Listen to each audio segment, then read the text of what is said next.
गुरु दक्षिणा भोकाल। ये कवर चित्र है दोस्तों। अपमान का घातक विष जिसके प्रभाव प्रभाव साधारण और स्वामी मनुष्य को अंधा बना देता है। उसके सोचने समझने की शक्ति नष्ट कर देता है और मन में भयंकर आग लगा देता है। मन में लगी अपमान की आग को के कारण लंका में जली महाभारत रचा गया। इतिहास की पुस्तकों में अपमान की आग से मचे विनाश के हजारों कांडों का उल्लेख है। आज इस पुस्तक में एक अध्याय जुड़ने जा रहा है। हमारा घोर अपमान करके वाले परिलोक का व्यापारा भोकाल पृथ्वी पर अधिकार जमाने के लिए मानवता की भलाई के लिए कार्यरत होने का ढोंग कर रहा है। हमें गुरु दक्षिणा में उसके ढाल और तलवार चाहिए। गज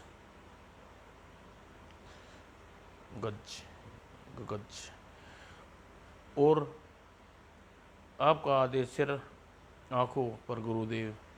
भोकाल सिर दी भोकाल की ढाल और तलवार आपके चरणों में रखकर आपको दूंगा।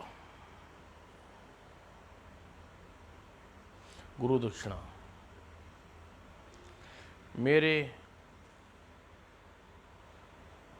मेरे मांस की चबाकर इन दांतों को बहुत आनंद मिलेगा।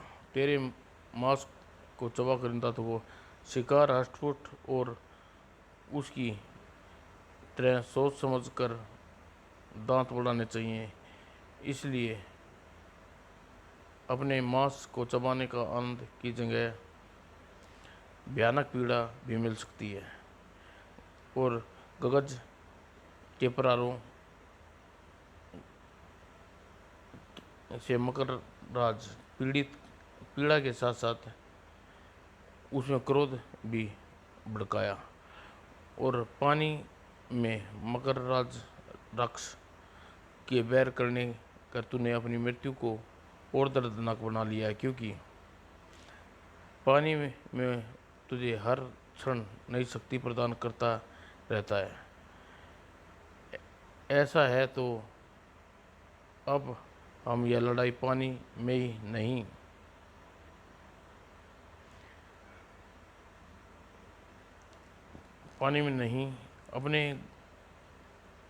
अपने गुरु से गुरु दक्षिणा देने के लिए विकास नगर की राजधानी की ओर चल पड़ा। गज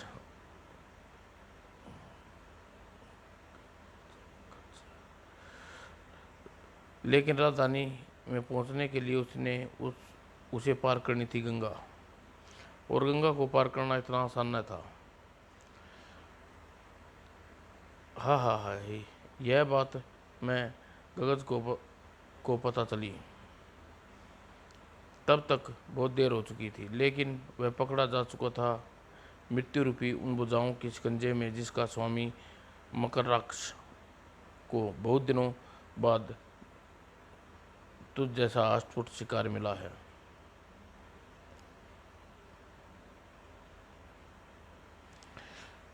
तो पानी के बाहर जाकर लड़ेंगे और मकर राज को पानी के बाहर फेंकने के बाद गगज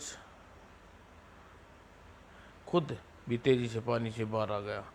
अब दिखा कितनी शक्ति है तुझमें। पानी के अंदर मकरराज की शक्ति अपरंपार है, किंतु तुझ जैसे कीड़े को मकरराज धरती पर भी मार सकता है। और मकरराज की मजबूत पंजों को अपने शक्तिशाली हाथों में रोककर उससे भिड़ गया गगज। लेकिन वह मकरराज की पूंछ एकदम अनजान था, धीरे धीरे फरार करने के लिए उसकी तरफ बढ़ रही थी। मकर राक्ष की की पूछ ने अवश्य ही कोई गजब ढाया था कि तभी उसकी पूछ पर लिपटी किरणें की रस्सी भोकाल ने माथे से शोधित प्रला कांच निकली। अगर अगर अगर गुजरते ही मेरी दृष्टि इस दृश्य पर ना पड़ी जाती तो यह तलाक मकर राक्ष राक्षसी उस युग को अपनी घातक पूछ से शिकार बना लिया होता। भोकाल को अचानक वहां आ पहुंचा मकरराज और गजराज का प्रहार करने जो अवसर चूक गया था वह उसे दोबारा नहीं मिलने वाला था। लेकिन अब गगन का क्रोध का शिकार से बचने जा रहा था। तुझे तुझे जैसे घातक प्राणी को धरातल पर कोई काम नहीं, इसलिए जाओ सदा के लिए खो जाओ और जल की गहराइयों में।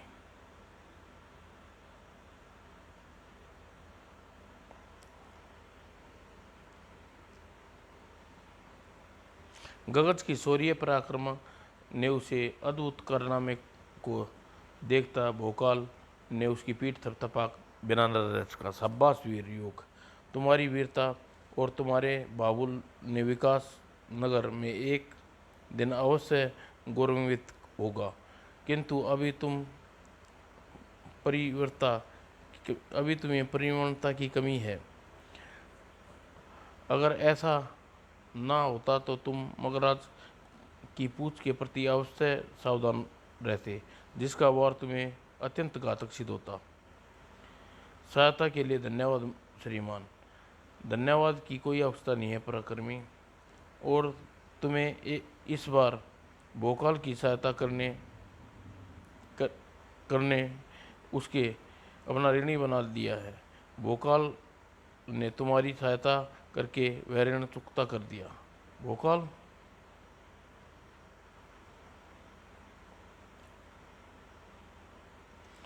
वह भोकाल था और करते मुंह सा अपनी आंखों पर ओंझल होते देख भोकाल को देखता रहा।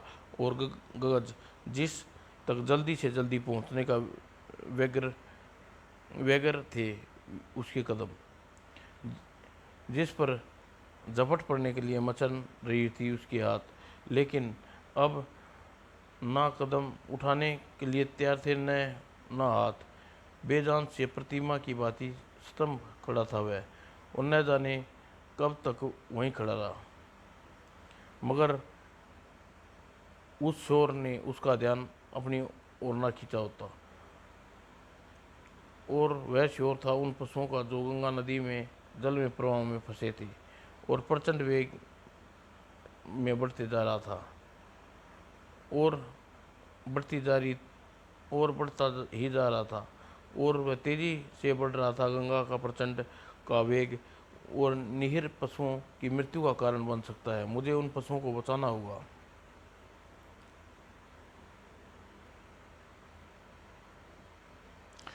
और फिर उसके लिए रोकना होगा गंगा का प्रचंड प्रवाह को। और गगज ने संभाल लिया अपना धनुष और दूसरे क्षण दिखा दी ऐसा अद्भुत वीक्षण धनुंधर था कि बाणों के पर्वतों को चकनाचूर करने की शक्ति थी और प्रभाव को रोकने गंगा के प्रवाह को रोक देने की क्षमता। और क्षमा करना गंगा मैया, निहर पशु के काल के गाल में जाते न देख सका, इसलिए आपका प्रवाह रोकने का दुस्साहस कर बैठा। और यह दुस्साहस करने का तुमने दिखा दिया कि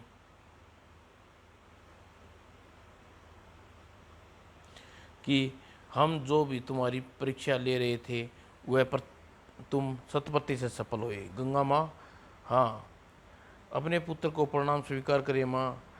आपने मुझे समक्ष साक्षात दर्शन देकर धन्य कर दिया। हमें तुम पर गर्व है पुत्र, हमें विश्वास है कि तुम हमारे दूध की लाज रखते हुए अपने पराक्रम से विनयशीलता और कीर्ति पताका संपूर्ण विश्व में फैलाओगे। जाओ, हमारा आशीर्वाद सदा तुम्हारे साथ रहेगा। और फिर गंगा का अर्थात जल में विलीन हो गई और गगज अपने राह चल पड़ा। लेकिन लेकिन अब कदम राजधानी की ओर नहीं, आश्रम की ओर बढ़ रहे थे। और ऐसा इसलिए था, भोकाल को देखकर उसके मस्तिष्क में भावनाओं जो तूफान मचा था वह महायोगी योगासर को ही शांत कर सकते थे।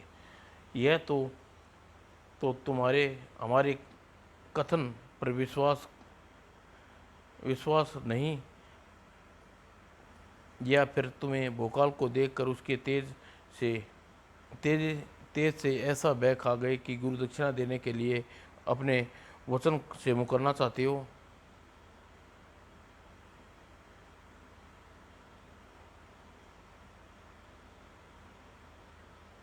क्षमा करो दे गुरुदेव, मेरा ऐसा कोई मत मत मंतव्य नहीं है, किंतु फिर भी ना जाने क्यों मेरा दिल हृदय यही कहता है कि भोकाल सच्चे हृदय का से पृथ्वी की मानवता की सेवा में रत है। उसकी सूरत को देखकर तुम्हारा हृदय धोखा खा गया है गगज। वास्तविकता यह है कि भोकाल सा दुष्ट और कोई दूसरा नहीं। जाओ, हम तुम्हें दिखाते हैं कि उसकी दुष्टता का प्रमाण। और गगज के मन मस्तिष्क में भोकाल के प्रति जहर भरने के लिए गहरा षड्यंत्र रच चुका था। महायोगी जिसके प्रमाण चढ़ाने के लिए गंग कबीले में ले गया। यह है तुम्हारा कबीला गगज। इसकी जो दुर्दशा देख रहे हो उसका उत्तरदायी भोकाल है। और समय से पूर्व कबीला तुम्हारे पिता के पास जलमणि को प्राप्त करने सुख समृद्धि के भरपूर था, परंतु भोकाल ने वह सुख समृद्धि फूटी आंख न भाई और तुम्हारे पिता की हत्या कर जलमणि हथिया ली। नहीं, और यह सत्य नहीं है, यह सत्य यही है पुत्र गगज। उसका प्रमाण यह है कि जलमणि हमारे हमारे हत्यारे भोकाल के पास है। और महायोगी सत्य कह रहे हैं सरदार पुत्र, हमारे कबीले के तबाह करने के लिए भोकाल का ना मात्र सरदार की हत्या की, बल्कि विकासनगर के सैनिकों के साथ कबीले में लूट कर पाट की। और सरदार पुत्र, हमारे कबीले की दुर्दशा भोकाल ने की और कबीले वाले को करुण पुकार ने गगज के मेघ की भांति गरजे और विवश कर दिया। आपकी बातें पर संदेह करने को मैंने जो पाप किया है उसके लिए क्षमा करें गुरुदेव। मैं अपने चरणों की सौगंध खाता हूँ कि भोकाल की ढाल और तलवार ला कर दूंगा और साथ ही उसका कटा हुआ सिर भी लेकर आऊँगा। तुम्हारी तो यही तुम्हें तुम तुम्हारे यही तेवर देखने के लिए तुम्हें इस कबीले वालों को अपने साथ मिलाकर योजना बनाई थी।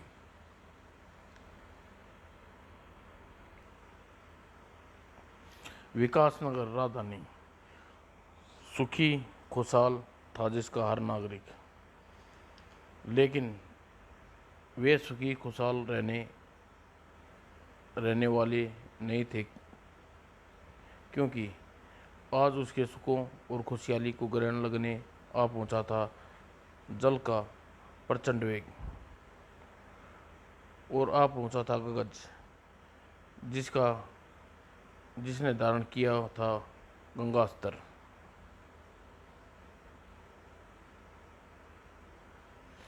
गंगास्त्र धरती पर जहाँ भी टकराता वहीं से धरा की सीने को फाड़कर पूरे वेग से गंगा बाहर निकलती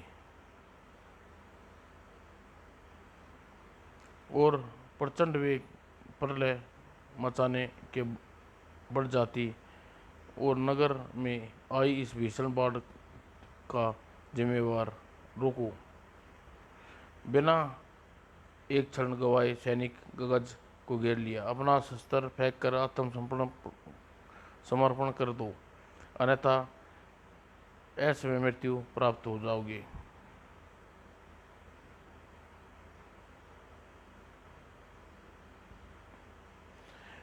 प्रलय और मृत्यु का भय दिखाकर डराना चाहते हो मूर्खों। शायद तुम जानते नहीं, जब प्रलय आती है तो मृत्यु दुम दबा कर भागती है। आह, ओ धरा के सीने से फाड़ कर निकली गंगा की सैकड़ों धाराएं सैनिकों के शरीर सूखे पत्तों की भांति फाड़ती चली गई।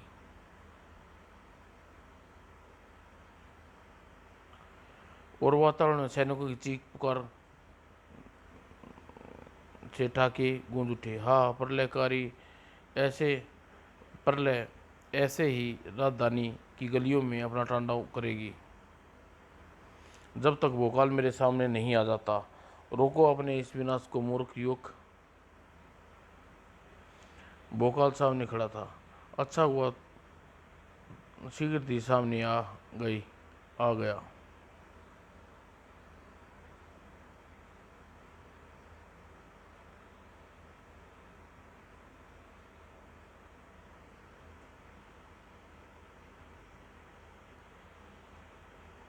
अन्यथा मेरे क्रोध की लहरों में बह गया होता ये विशाल नगर के रक्षक समझकर मैंने बहुत बड़ी भूल की थी। अब इससे पहले कि तेरी गर्दन को तेरे धड़ से अलग कर के उसकी भूल सुधारूंगा, मैं पहले पागलपन के कारण जानना चाहता हूँ। मेरे पिता गंगा दास की जलमणि तुम्हारे पास है भोकाल, वह मुझे वापस चाहिए। ओह, तो तू गंगादास का पुत्र है। अगर तुझसे यह बात पहले पता दी होती तो मैंने जलमणि संघर्ष तुझे सौंप दिया होता। गंगादास के दिए वचन को पूरी निष्ठा के साथ निभाते हुए भोकाल ने जलमणि गगज के हाथ में रख दी। यह लो जलमणि, और अब अपनी प्रलय रोको। गगज के चेहरे पर चट्टानी कलेजे को हिला देने वाले भाव थे। मेरा उद्देश्य केवल जलमणि नहीं, तेरी ढाल और तलवार, तेरी गर्दन, ये तीनों वस्तुएं भी नहीं मिलनी चाहिए। मुझे नहीं मिलेंगी। मेरा उद्देश्य कि जलमणि नहीं, तेरी ढाल और तलवार और तेरी गर्दन है। जब तक ये तीनों चीज़ें नहीं मिलेंगी,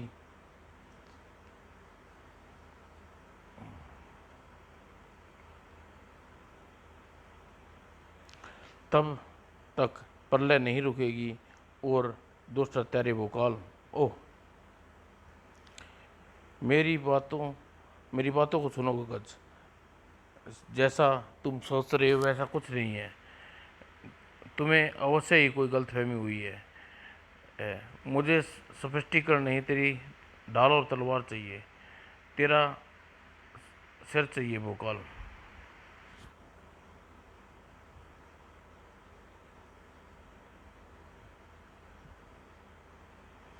दे सकता हूँ है तो दे, और रोक लिए प्रलय को।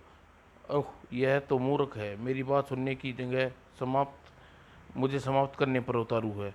अगर मैंने तुरंत ही अपना बचाव नहीं किया तो, और तुरंत और उसे तुरंत ही अपने सामने कर लिया, और अपने बचाव के लिए तूने में जो ढाल थाम रखी है बेहद मजबूत है, तो अवश्य ही है होगी भोकाल, और इसे प्रयासों में सफल भी हो जाएगा। और परारा की छोटी सी किरणें से बनी यह ढाल भोकाल की अपने हाथों में संभाल ली।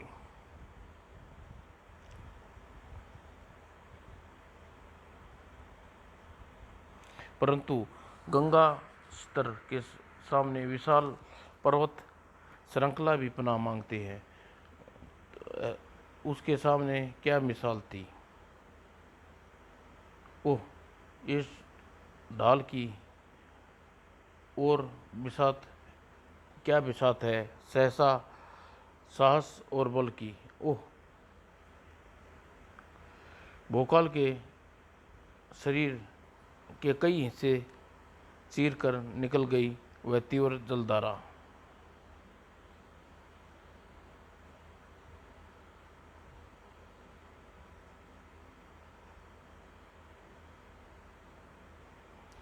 इसी के साथ भोकाल के कंठ से निकला एक चट्टानों को कपा देने वाला स्वर। भोकाल, धैर्य की परीक्षा मत ले गज, रोक ले अपने हाथों को बंद कर इस विनाश के आह को।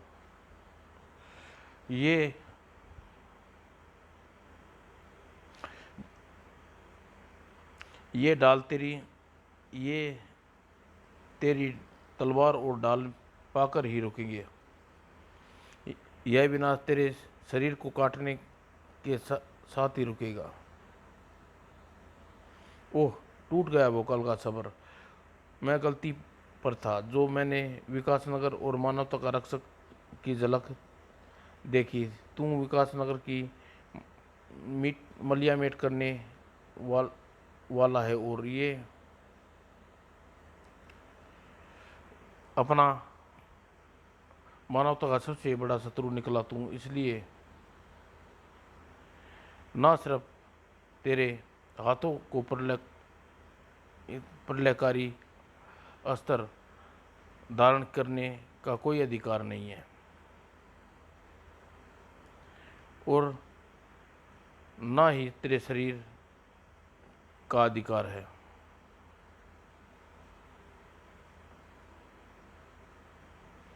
घातक, प्राणघातक किए प्राण धारण करने रहने का। गंगा पुत्र की अंतिम चीख, और चीखती चली गई गंगा का कलेजा। और धरा को फाड़कर अपने पुत्र तक पहुंची। वह पीड़ा से पड़ रहा था उसका सीना। ओह, जिस हाथों में मैंने विश्व हित के लिए गंगा स्तर थमाया था वह कट गई। जिस शरीर को हमने अपना दूध पिलाकर पाला वह लहूलुहान हो गया।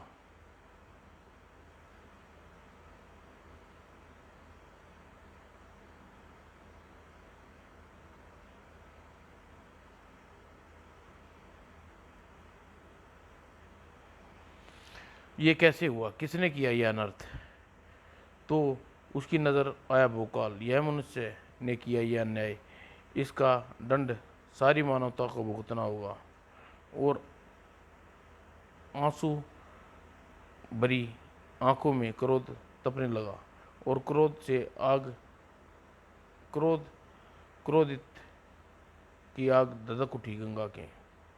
और भगवान शिव की जटाएं से आज़ाद होने के लिए तड़प उठी वह। हे शंभु, हे नीलकंठ, महाभारत काल में अपने पुत्र भीष्म के साथ हुए अन्याय से चुप सह लिया था हमने, किंतु आज चुप नहीं रह सकते। हमें अपनी जटाओं से मुक्त कर दीजिए, क्योंकि अपने साथ हुए इस घोर अन्याय का प्रतिशोध लेना है हमें।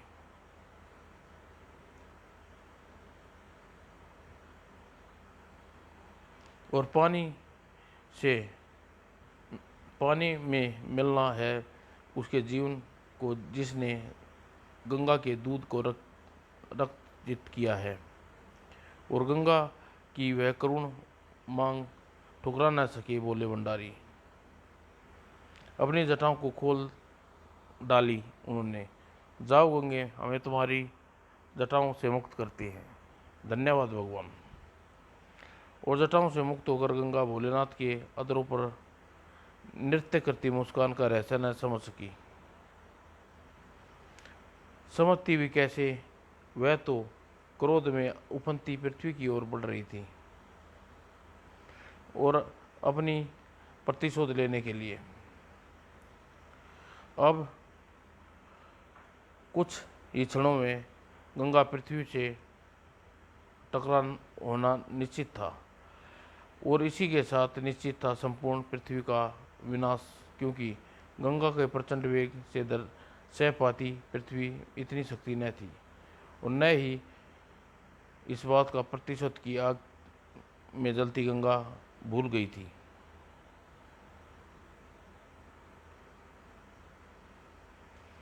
लेकिन पृथ्वी पर होने वाली इस भयंकर प्रलय को भोकाल को पूरा ज्ञान था। ओह गंगा, माँ गंगा क्रोध मचाने वाली है पृथ्वी पर, मुझे रोकना होगा।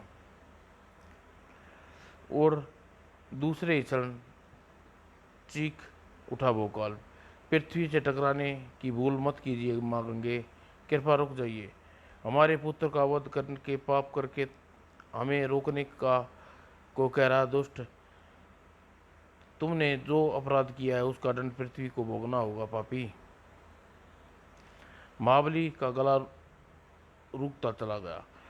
ठीक कहा माँ, मैं पापी हूँ क्योंकि मैंने एक ऐसे व्यक्ति का वध किया है जिसके कारण पृथ्वी पर संकट का बादल मंडरा रहे थे। हाँ मैं पापी हूँ माँ, क्योंकि मैंने एक ऐसी शक्ति का नाश किया है जो बहकावे में आकर पृथ्वी मानवता का अंत पर्यावरण बन रही थी। हाँ मैंने पाप किया है माँ, मुझे लहरों के आंचल में समेट लो और प्रतिशोध की ज्वाला ठंडी हो सके, मुझे माँ की गोद में मिल सके, जिसके लिए मैं सदा तरसता आया हूँ। वह गोद जिसकी तलाश में परिलोक से पृथ्वीलोक आया, किंतु कृपा पृथ्वीवासियों को इसका इसके दोष इसमें कोई दोष नहीं है। मेरे पापों का दंड उन्हें न दीजिए। और फिर कुछ न बोला भोकाल सिर झुकाए प्रतीक्षा करने लगा उसके अपने विनाश की।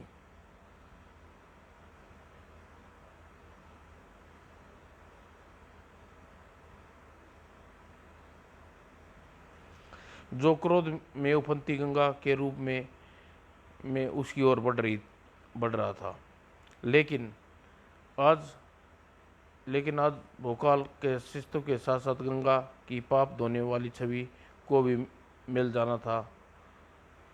लेकिन आज गंगा पाप धोने के लिए नहीं, बल्कि एक पाप को मिटाने वाली है, अशिष्टों को धोने जा रही थी।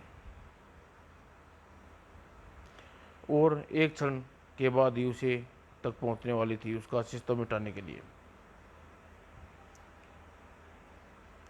और ऐसा हो भी जाता, गंगा रुक ना जाती तो भोकाल का आशीर्वाद देकर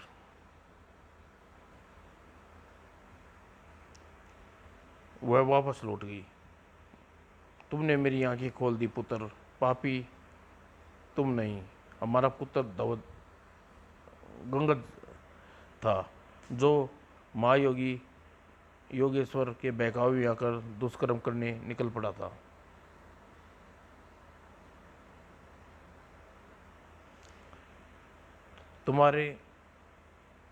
तुम्हें अपने क्रोध का लक्ष्य बनाकर हमने हमें अपने तुम्हें अपने क्रोध का लक्ष्य बनाकर हम अपने नाम पर एक ऐसा कलंक लगाने जा रहे थे जिसे कभी न धो पाते, और तुम्हें हम अपवित्र होने से बचा लिया पुत्र भोकाल।